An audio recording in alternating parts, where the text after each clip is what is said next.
Okay बच्चों, सो पहला unit हम स्टार्ट कर रहे हैं क्लास 12th का। वेरी फर्स्ट यूनिट है जो कि हमारे पास, जिसके अंदर 2 चैप्टर्स कवर होते हैं। यूनिट फर्स्ट पर बात हो रही है। Chapter 1 relations and functions. You are very much familiar with relations and functions, class 11th में पढ़कर आ चुके हैं। जो भी पढ़कर आए हैं वो सब यूज़ होने वाला है फर्दर, थोड़े से हायर लेवल पर, बहुत ही थोड़े हायर लेवल पर। Chapter 2 inverse trigonometry. Inverse trigo का कॉन्सेप्ट आपको तभी समझ आएगा क्योंकि ट्रिगो तो we all know. Inverse trigo क्या हो गया है, ये इनवर्स की कहाँ से बात आई? जब हम फंक्शंस को बहुत थोरोली समझेंगे तब हम इनवर्स ट्रिगो को समझ पाएंगे, क्योंकि इनवर्स ट्रिगो भी तो ट्रिग्नोमेट्रिक फंक्शंस ही हैं। तो अल्टीमेटली हमें फंक्शंस को यहाँ पर बहुत अच्छे से समझना है, ठीक है। तो ये दोनों यूनिट्स हमारे पहले चैप्टर्स यूनिट 1 के अंदर कवर होते हैं। ओके, क्या पैटर्न रहता है इसमें, क्या वेटेज रहती है, तो जैसे ही हमारा नया मार्किंग स्कीम आएगा मैं आपको सारी चीज़ें एक्सप्लेन करूँगी, ठीक है। तो अभी के लिए हम चैप्टर 1 को शुरू कर रहे हैं, बिल्कुल बेसिक डेफिनेशन सेट्स से। क्लास 11th में हमारा चैप्टर था सेट्स, जो कि चैप्टर 1 था। वहाँ पर हमने सेट्स की से ही शुरुआत की थी जब हम रिलेशंस की तरफ बढ़े थे, फंक्शंस की तरफ बढ़े थे। नेक्स्ट क्लास 11th में बात हो रही है। चैप्टर 1 सेट्स था, देन रिलेशन और फंक्शंस था। तो सेट की बेसिक डेफिनेशन क्या थी बच्चों? A well defined collection of objects. A well defined collection of objects. अब बात ये हो रही है कि अभी हमने क्लास 11th में स्ट्रगल करा, कुछ चीज़ें नहीं समझ आई, फंक्शंस को लेकर बड़ा पजल्ड रहे थ्रू आउट द ईयर। कुछ बच्चे थे जिन्होंने बीच में लेटर ऑन सेशन स्टार्ट किया था मेरे साथ, तो उनका फंक्शंस वीक रह गया था, रिलेशंस भी थोड़ा वीक रह गया था। बट अब क्लास 12th में अगर बात करें तो सारा कोर कॉन्सेप्ट फंक्शंस का ही है। तो इस बार आपको फंक्शंस को बहुत अच्छे से स्टडी करना है, ठीक है। तो सेट्स पर बात हो रही है। सेट की बात हुई, well defined collection of objects. सबसे पहले तो कैपिटल अल्फाबेट यूज करते हैं, कर्ली ब्रैकेट्स को यूज करते हैं किसी भी सेट को रिप्रेजेंट करने के लिए। वेल डिफाइंड कलेक्शन की बात होती है तो हम ये बोलते हैं कि किसी भी सेट में आने वाले एलिमेंट्स पर्टिकुलर प्रॉपर्टी को फॉलो करके आएंगे, जो प्रॉपर्टी यूनिवर्सली ट्रू है। मैंने बोला कलेक्शन ऑफ नेचुरल नंबर्स, चाहे वो आप इंडिया में हैं, चाहे आप यूएस में, कहीं पर भी हैं, वो कलेक्शन एक ही बनेगा, सबके लिए एक जैसा बनेगा, वेल डिफाइंड होगा, पर्सन टू पर्सन वेरी नहीं करेगा। सो 1 2 3 4 ये आपका इनफाइनाइट सेट है, सेट ऑफ नेचुरल नंबर्स। अगर हम बात करें कि भाई फिर तो सभी सेट होने वाले हैं, even number odd number, yes सब सेट होने वाले हैं। सेट कौन नहीं होगा? वो कलेक्शन सेट नहीं होगी जो पर्सन टू पर्सन वेरी करेगी। जैसे कि अगर मैं आपसे बोल दूं कि collection of difficult questions of chapter 1, अब इनके लिए कोई और डिफिकल्ट है, आपके लिए कोई और डिफिकल्ट है, किसी और बच्चे के लिए कोई और डिफिकल्ट है, ठीक है। तो जब हम बात करेंगे जो set person to person vary होने लगता है according to the test, according to the thinking, वो सेट कभी भी वेल डिफाइंड नहीं है, ठीक है। तो यहाँ पर हमने बात की है set is a well defined collection of object जो थ्रू आउट सेम रहता है। यहाँ पर हम कुछ सेट्स की नोटेशंस पर बात करेंगे जो हम थ्रू आउट यूज करेंगे, जो नोटेशंस हम थ्रू आउट यूज करेंगे। सबसे पहले नेचुरल नंबर्स के लिए बोल्ड एन है, ठीक है। जहां पर कैपिटल एन आएगा that stands for natural numbers. Bold W, bold समझ रहे ना आप? बोल्ड थोड़ा सा नॉर्मल लेटर से बोल्ड होगा, होल नंबर्स को रिप्रेजेंट करेगा। क्यू बोल्ड में, ये सारे बोल्ड में आएंगे। मैं इसको 2 बार लिख रही हूँ ताकि आपको पता चले ये बोल्ड में है। बोल्ड में आएगा क्यू, तो इरैशनल्स को रिप्रेजेंट करेगा, सॉरी रैशनल्स को रिप्रेजेंट करेगा, रैशनल्स को रिप्रेजेंट करेगा। बोल्ड में आर आएगा, आर रियल नंबर्स को रिप्रेजेंट करेगा, रियल नंबर्स को रिप्रेजेंट करेगा। Is it fine? यहां तक क्लियर है सबको? आर के ऊपर हम पॉजिटिव लगा देते हैं तो इसका मतलब है positive real numbers, positive real numbers. Positive real numbers आपके होते हैं मोर देन 0, क्योंकि 0 का बिहेवियर जो है नीदर नेगेटिव नॉर पॉजिटिव है। अगर मैंने आपसे बोला पॉजिटिव रियल नंबर्स, तो इसका set builder form if I want to draw x such that x is more than 0, x belongs to real numbers. वो सारे रियल नंबर जो 0 से बड़े हैं वो पॉजिटिव रियल नंबर्स हैं। Is it fine? वो सारे रियल नंबर्स जो 0 से बड़े हैं वो आपके पॉजिटिव रियल नंबर है। 0 इंक्लूड नहीं होगा पॉजिटिव रियल नंबर्स में, क्योंकि 0 जो है वो neither negative nor positive count होता है। Is that fine? सो ये हमारी कुछ यूनिवर्सल नोटेशंस हैं जो हम क्वेश्चंस के अंदर फेस करने वाले हैं। क्वेश्चंस तो भी बहुत दूर है, पहले हम थोड़ा धीरे धीरे आगे बढ़ रहे हैं। सेट समझ आया, सेट के लिए कुछ यूनिवर्सल सेट्स हैं जिनकी नोटेशंस को हमने स्टडी करा। अब बात कर लेते हैं type of representing a set. हम यहाँ पर दो तरह की रिप्रेजेंटेशन पर बात करते हैं, roster form and set builder form. तीसरी फॉर्म भी होती है इंटरवल फॉर्म।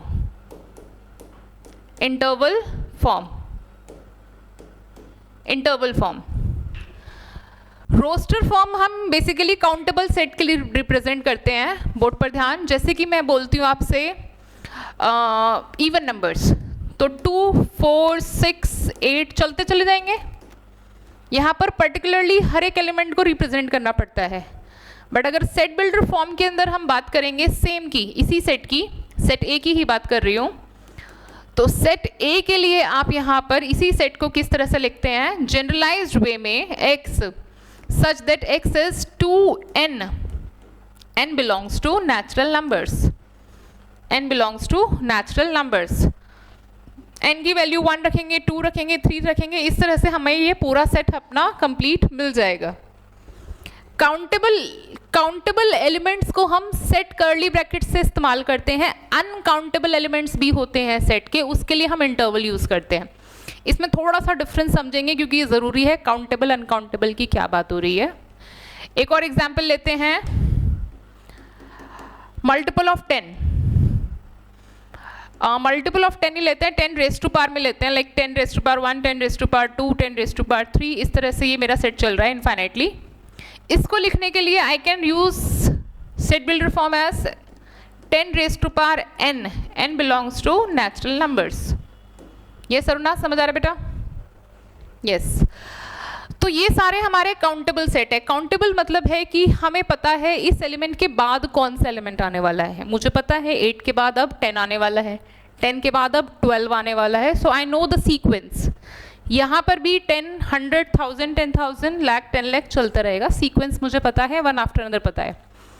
इंटरवल स्पेसिफिकली कहाँ यूज होते हैं, जब हमारे पास अनकाउंटेबल सेट आता है। अनकाउंटेबल सेट यहाँ पर बात कर रहे हैं, इसकी इंटरवल्स की बात कर रहे हैं बच्चों। इंटरवल्स हमारे पास होता है अनकाउंटेबल एलिमेंट्स के लिए। इसका मतलब समझते हैं, जैसे कि मैं बात करती हूँ रियल नंबर लेस देन 2 बताओ। अब रियल नंबर लेस देन 2 बताओगे तो आप क्या बताओगे? अब आप कोई बच्चा सोचेगा चलो उसका सेट बनाते हैं। रियल नंबर लेस देन 2, तो 2 से छोटा रियल नंबर सबके माइंड में पहले 1 ही आता है, तो 1 से बड़े हाफ भी है, सॉरी 2 से छोटा बोला है ना मैंने, 2 से छोटा बोला है तो 1 है, 1.5 भी तो है, 1.9 भी तो है, 1.999 भी तो है। So that means I don't no कि कहाँ से मुझे शुरुआत करनी है। ये अगर मैं बोलूँ रियल नंबर्स मोर देन 2 सेट बनाओ, मोर देन 2 है तो भाई 2.1, ये पहला तो नहीं है क्योंकि इससे पहले 2.01 भी आ सकता है, बट इससे पहले 2.01 भी आ सकता है जिसमें मुझे बिगिनिंग नहीं पता ना, and I don't know the sequence. उसके बाद क्या होगा? In that time I have to use intervals. Basically ये रियल नंबर्स में ही होता है, ठीक है, क्योंकि जिसमें आपको सीक्वेंस नहीं पता कि 2.1 के बाद क्या आएगा। कोई बच्चा बोलेगा 2.1 के बाद 2.2 आएगा, बट ऐसा तो नहीं है। 2.1 के बाद तो 2.101 भी आ सकता है, 2.1001 भी आ सकता है। So we don't know, we are not very much clear about the sequence. इस केसेस के अंदर हम यूज करते हैं इंटरवल फॉर्म। इंटरवल फॉर्म जैसे मैंने बोला x such that x is more than 2, x belongs to real numbers. ये आपका सेट बिल्डर फॉर्म है। अनकाउंटेबल एलिमेंट्स की बात हो रही है बच्चों, यहाँ पर काउंटेबल एलिमेंट्स की बात हो रही थी, यहाँ पर काउंटेबल एलिमेंट्स की बात हो रही थी जिसमें हमें पता था इनफाइनाइट फाइनाइट दोनों हो सकते हैं, अनकाउंटेबल इनफाइनाइट ही होते हैं, इसमें फाइनाइट की कोई बात ही नहीं होती है। तो ये सेट मेरा सेट बिल्डर फॉर्म है, इसको इंटरवल फॉर्म में ही मैं लिख सकती हूँ, इसकी रोस्टर फॉर्म पॉसिबल ही नहीं है। बता दिया क्यों? क्योंकि इसका ना तो मुझे बिगनिंग पता और ना मुझे सीक्वेंस पता। इसके लिए मैं जो इंटरवल यूज करूंगी वो होगा open to infinity, open to infinity. क्यों? क्योंकि टू इंक्लूजन में नहीं है और इन्फिनिटी तक जा रहा है। इसी तरीके से मैं x such that x is more than equal to 3 less than 4, इसके लिए भी मैं इंटरवल यूज कर सकती हूँ। इसके लिए कौन सा इंटरवल यूज होगा? Close 3 4 open. जो इंक्लूजन में है उसके साथ क्लोज आएगा, जो आपका ओपन में है, जो रीचेबल नहीं है वो ओपन में आएगा। Is it fine? तो यहाँ तक हमने बात करी है how to represent a set in set builder form and interval form, right? After that हम बात करेंगे सीधा कार्टेशियन प्रोडक्ट पर। Cartesian product basically binary operation है दो सेट्स के बीच में। कार्टेशियन प्रोडक्ट पर बात कर रहे हैं। कार्टेशियन प्रोडक्ट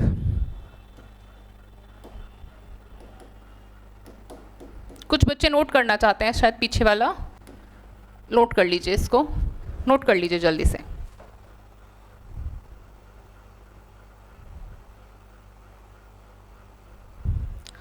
ओके, सो बात कर रहे हैं हम कार्टेशियन प्रोडक्ट पर। बोर्ड पर ध्यान। कार्टेशियन प्रोडक्ट बच्चों हम बात करते हैं for two non empty sets. For two non empty sets A and B, how we define A cross B? A cross B is a set of ordered pairs, where first element belongs to the first set. If we are talking about A cross B, the first set is set A, second set is set B. So it is basically an ordered pair from where first element belongs to set A, first set, and second element belongs to set B. And if I talk about A cross A, that means I am taking set A to set A. So यहाँ पर आपके दोनों ही element set A से belong करेंगे। Basically Cartesian product को समझते हैं और उसको थोड़ा सा ना माइंड में बनाकर रखते हैं इमेज, क्योंकि जब हम मैथ्स में किसी भी प्रॉब्लम की बात करते हैं तो उसकी इमेज ना हमारे माइंड में आनी चाहिए। जब आपको मैं कोई स्टोरी सुना रही हूँ तो आप एक माइंड में क्रिएट करते हैं ना पिक्चर की, हाँ ऐसे ऐसे एक स्टोरी चल रही है, तो बैकग्राउंड में आपके माइंड में भी कुछ कुछ चल रहा होता है। तो ऐसे ही जब हम कोई क्वेश्चन करते हैं मैथ्स में तो उसकी एक बैकग्राउंड इमेज चलनी चाहिए। अब जैसे कि जब मैंने बात की सेट ए और सेट बी की, और मैंने बात की क्रॉस प्रोडक्ट की, here I am connecting set A with set B, मैं इन दोनों को कनेक्ट कर रही हूँ। कार्टेशियन प्रोडक्ट के अंदर तो मैंने सारे ही एलिमेंट्स को से, यहाँ पर आपके पास m एलिमेंट्स हैं, यहाँ पर आपके पास n एलिमेंट्स हैं। कितने एलिमेंट्स हो सकते हैं? तो जब मैं बात कर रही हूँ A क्रॉस B की, तो मेरे को A के हर एलिमेंट को B के एलिमेंट के पास ले जाना है। तो 1 B इसके साथ जाएगा, सबके साथ चला जाएगा, ऐसे ही A2 सबके साथ चला जाएगा। तो यानी कि हर एलिमेंट के पास n ऑप्शंस है जाने के लिए, हर एलिमेंट के पास। तो ये सारे के सारे कनेक्शंस जो भी जनरेट होंगे यहाँ पर, वो सब A क्रॉस A के अंदर आ जाएंगे। बिना सोचे समय हमें हर एलिमेंट को सामने वाले एलिमेंट से कनेक्ट कर देना है, हर एलिमेंट से, ठीक है? तो number of elements in A cross B is always 2 raise to power n A cross B, which is 2 raise to, sorry ये हमने सबसेट का फॉर्मूला लिख लिया है, number of elements in A into number of elements in B, ठीक है?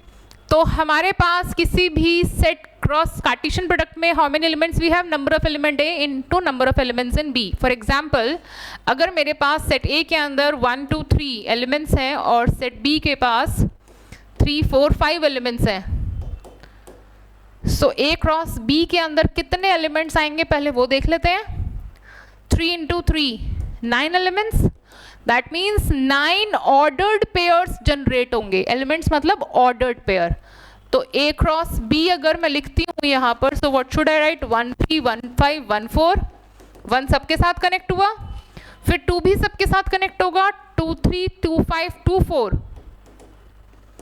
Likewise 3 5 3 3 3 5 3 4।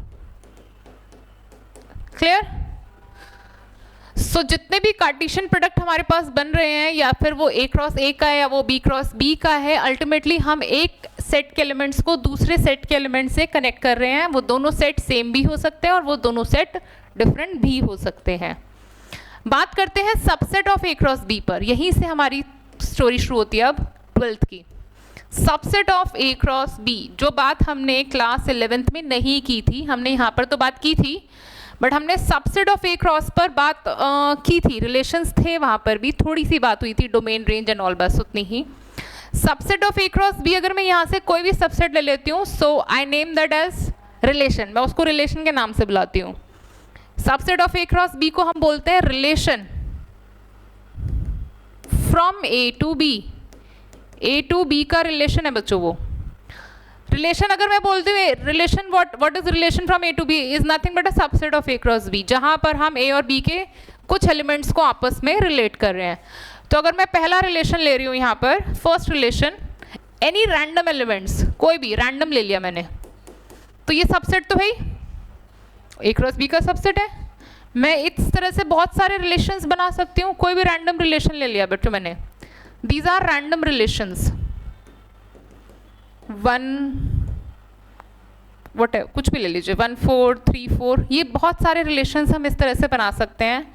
How many relations और how many subset of A cross B we can draw, तो कितने आ सकते हैं? नंबर ऑफ रिलेशंस, सबसे पहला formula, number of relations of A to B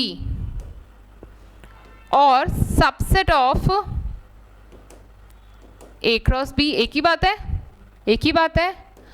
2 raise to power A cross B, सबसे पहला formula. Make a habit, जो भी आप फॉर्मूले लिखेंगे बॉक्स में डाल दो। एक बॉक्स के अंदर फॉर्मूलेस को हैबिट डालो डालने की, ठीक है।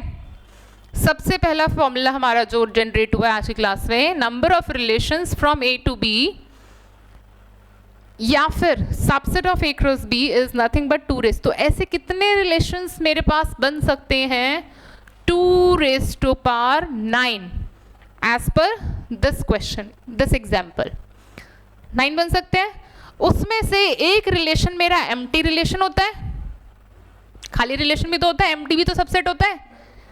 नल, यस, नल, एम्प्टी, वॉइड, कुछ भी बोल सकते हैं ऐसे, नल, एम्प्टी, वॉइड, बहुत सारे नाम है। इस रिलेशन को हम एम्प्टी रिलेशन बोलते हैं। या फिर एक रिलेशन जिसमें सेट इटसेल्फ होता है, पूरा A क्रॉस B आ गया, उसे बोलते हैं यूनिवर्सल रिलेशन, यूनिवर्सल रिलेशन। सो ये दो तरह के रिलेशन हैं जो हमारे पास स्पेशल ट्रीटमेंट की तरह जाते हैं कि भाई एम्प्टी रिलेशन और यूनिवर्सल रिलेशन तो है ही हैं, बाकी there are many others also. So एक फॉर्मूला और मैं बताना चाहूँगी प्रॉपर सबसेट्स का या प्रॉपर रिलेशंस का, कई बार एग्जाम में आ जाता है, नंबर ऑफ प्रॉपर रिलेशन। अब ये वर्ड प्रॉपर जो है ना, ये प्रॉपर सबसेट कह सकते हो इसे। Proper subset of A cross B is 2 raise to power n A cross B minus 1। अब ये 1 कौन है? ये कौन 1 माइनस हो गया? एक हटा दिया हमने, वो जो ये 1 माइनस हो रहा है वो आपका इसमें से और इसमें से कोई एक होता है, ठीक है, क्योंकि एम्प्टी जो सेट है वो एग्जिस्टेंस में नहीं होता, वो खाली होता है। और ये तो इसको हम हटा रहे हैं यहाँ से, ठीक है, इसको हटाएंगे यहाँ से तो हमारे पास ये बन जाएगा, इसको हटाए बच्चों, ठीक है। A क्रॉस B को हटाने के बाद हमारे पास बनते हैं number of proper subsets. Proper मतलब पूरी तरह से अंदर। अब जैसे देखो, ये मैंने सर्कल बनाया, प्रॉपर होगा वो इसके अंदर होगा, क्योंकि A क्रॉस B तो इसकी बाउंड्री पर ही है, तो बाउंड्री नहीं लेते, यानी कि आपको सेट नहीं लेना, उसके अंदर जो जा रहे हैं वो सारे प्रॉपर सबसेट्स हैं, ठीक है। Same for relations, proper relations भी उतने हो जाएंगे। अगर प्रॉपर रिलेशन के लिए पूछता है कभी आपसे तो आप सेम फॉर्मूला यूज कर सकते हैं। सो रिलेशंस हमने समझ लिया। जल्दी से रिलेशन के डोमेन और रेंज पर भी बात कर ही लेते हैं। ऑल्दो डोमेन रेंज सबको पता है, किसी भी रिलेशन में जब हम आते हैं, किसी भी रिलेशन का डोमेन जो होता है डोमेन ऑफ रिलेशन, क्योंकि ये क्लास 11th के ही पार्ट चल रहा है तो हम थोड़ा सा क्विक इसको कर रहे हैं। डोमेन ऑफ रिलेशन होता है x such that x comma y belongs to relation. जो भी ऑर्डर्ड पेयर आपके रिलेशन में आते हैं बच्चों, उनका एक्स एलिमेंट बन जाता है डोमेन का पार्ट। और रेंज में कौन जाता है? Range of relation ordered pair का एब्सीसा। एक होता है ना ऑर्डिनेट और एब्सीसा, तो एब्सीसा आपका एक्स है, ऑर्डिनेट आपका वाई है, तो जहां पर ऑर्डिनेट चला जाएगा वो आपका बन जाएगा रेंज। तो अगर मैं ऊपर वाले 3 एग्जाम्पल्स R1, R2, R3 में रेंज की या डोमेन की बात करूं, डोमेन ऑफ R1 कौन है भाई? Domain of R1 1, only 1। Domain of R2 का डोमेन क्या है? 2, ओनली 2। सेट बनाते हैं बच्चों, दीज आर सेट, ओके। और डोमेन ऑफ R3 क्या है बच्चों? R3 का क्या डोमेन है? 1 and 3, 1, 3। Is it fine? Likewise range, domain range of R1 3, 4, right? Range of R2 3, 5, range of R3 4, ठीक है। तो डोमेन और रेंज किसी भी रिलेशन के लिए बहुत ही सिंपल लॉजिक है। जो आपका एब्सीसा है वो आपके पास डोमेन में जाता है, जो ऑर्डिनेट है वो आपके पास रेंज में जाता है। एक इनपुट एक आउटपुट की तरह हम इसे ट्रीट करते हैं, ठीक है। वो भी जब हम फंक्शन आएंगे तो इन्हीं की जो है नेमिंग चेंज हो जाएगी जैसे ही हम फंक्शन पे इसको स्विच करेंगे। यहाँ तक क्लियर सबको? ओके।